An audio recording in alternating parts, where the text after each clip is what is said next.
रामायण कथेमध्ये काही खास पात्रे आहेत ज्यांच्याबद्दल आपल्याला फारशी काही माहिती नाही. त्यापैकीच एक म्हणजे बिभीषणाची मुलगी ही आहे. आपल्या सर्वांना माहिती आहे की बिभीषण हा भगवान रामांचा भक्त होता आणि त्याच्या मुलीबद्दल रामायणामध्ये फारशी काही माहिती नाही. रामायण त्यांच्याबद्दल कोणतीही माहिती नाही, परंतु वेगवेगळ्या भाषांमध्ये लिहिलेल्या रामायणामध्ये त्यांचा उल्लेख आहे, जे तुमच्यासाठी जाणून घेणे हे खूपच महत्त्वाचे आहे. कारण रावणही त्यांना घाबरत होता. बिभीषणाच्या मुलीचं वर्णन अतिशय सुंदर आणि चांगल्या मनाची राक्षसी कन्या म्हणून केलं आहे. असं म्हटलं जातं की राक्षस कुळामध्ये जन्मलेली बिभीषणाची मुलगी ही सुद्धा खूप बुद्धिमान होती. असंही म्हटलं जातं की रावण हा खूप हुशार आणि खूप शूर होता. तो कोणालाही घाबरत नव्हता, परंतु प्रत्यक्षात मात्र बिभीषणाच्या कन्येला रावण खूप घाबरत होता. बिभीषणाची मुलगी कोण होती? धार्मिक ग्रंथानुसार बिभीषणाच्या मुलीचे नाव त्रिजटा होते. धार्मिक ग्रंथानुसार ती रावणाची भाची होती. त्रिजटाच्या आईचे नाव शर्मा होते. जेव्हा माता सीता यांनी रावणाला त्याच्या महालात राहू देण्यास नकार दिला, त्यावेळेस तिच्या बंदिवासाची जागा अशोका वाटिकामध्ये ठेवण्यात आली.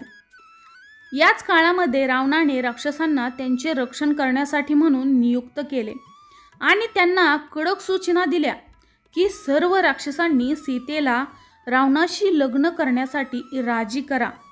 सर्वांनी माता सीता यांना राक्षसाशी लग्न करण्यासाठी राजी करायला सुरुवात केली. त्रिजटाने हस्तक्षेप केला आणि त्यांनी सीतेशी अशा वागण्याबद्दल त्यांच्या सहकारी राक्षसांना फटकारले आणि त्यांना देवी सीता यांच्यासमोर माफी मागण्यास त्रिजटाने सांगितले.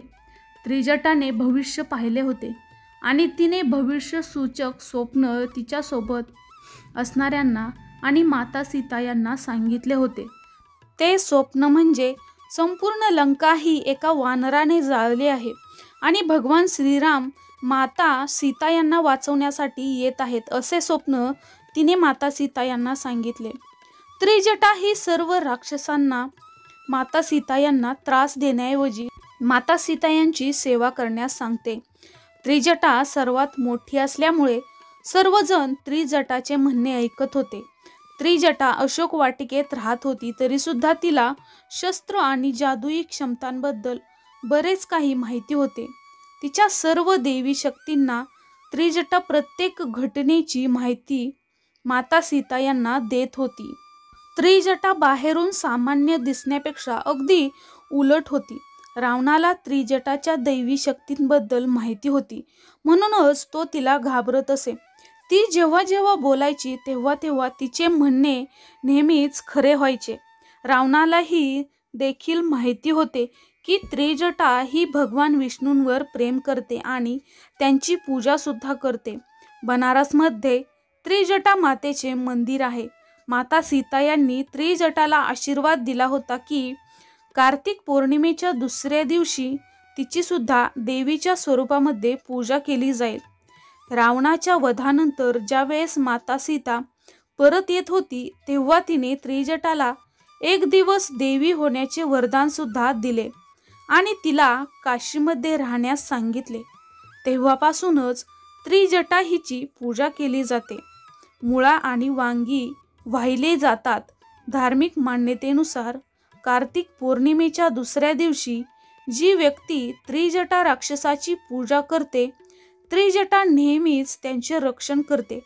यामुळेच वर्षातून एकदा या ठिकाणी भाविकांची मोठी गर्दी होते आणि भाविक भक्त त्रिजटा हिला मुळा आणि वांगी अर्पण करून त्यांची विशेष पूजा करतात. यामुळे त्रिजटा त्या व्यक्तींवरती प्रसन्न होते आणि त्यांचे दुःख दूर करते. त्रिजटा ही रामायणातील एक पात्र आहे. त्रिजटा ही मुख्य साध्वी असुरांची प्रमुख होती. मंडोदरीने माता सीता यांची काळजीची जबाबदारी त्रिजटावरती सोपवली होती. त्रिजटा ही राक्षस असूनही सीतेची हितचिंतक होती. जेव्हा रावण देशाबाहेर जात होता तेव्हा लंकेची संपूर्ण सत्ता मंडोदरीच्या हातात होती आणि मंडोदरीनं रावणाला सीतेसह राजवाड्यात प्रवेश करू दिला नाही. त्रिजटा ही रामभक्त वडिलांची मुलगी होती. म्हणजेच त्रिजटाचे वडील बिभीषण हा रामाचा भक्त होता. त्रिजटा ही सुद्धा श्रीरामांची भक्त होती. तिची हीच भक्ती वडिलोपार्जित संपत्ती होती आणि ती नैसर्गिक आहे. त्रिजटाच्या घरी सतत रामकथा सांगितली जात होती. त्रिजटा ही राक्षस असून सुद्धा तिला मानवी मानसशास्त्राचे सखोल ज्ञान होते. तिला माता सीता यांचा स्वभाव आणि भावना खूप चांगल्या प्रकारे समजत होत्या. तिला चांगलेच माहिती होते की सीतेचे सांत्वन करण्याचा आणि तिचे दुःख कमी करण्याचा श्रीरामांच्या कथेपेक्षा चांगला मार्ग नाही. ज्यावेळेस माता सीता यांना वियोग असहाय्य झाला तेव्हा त्यांनी मरणासन्न होऊन त्रिजटाला आत्महत्येसाठी अग्नीची विनंती केली. सीतेने त्रिजटाला चिता तयार करून ती पेटवण्यास सांगितली. रामाच्या बुद्धिमान भक्तीने रात्री अग्नी उपलब्ध होणार नाही असं सांगून ही विनंती त्रिजटाने नाकारली.